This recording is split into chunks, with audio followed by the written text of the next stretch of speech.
कि कैसे भूल जाए तोहके जवन तोहफा दिहला। सनम पाके तू त मौका हमके धोखा दिहला।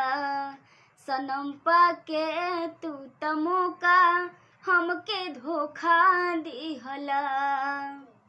गिर अखिया से आंसू न रोका कइला। गिर अखिया से आंसू न रोका कइला। सनम पाके तू त मौका हमके धोखा दिहला। सनम पाके तू त मौका हमके धोखा दिहला। कि छोड़ब न साथ कबो सातो जनम हो। इहे बात कहला हमसे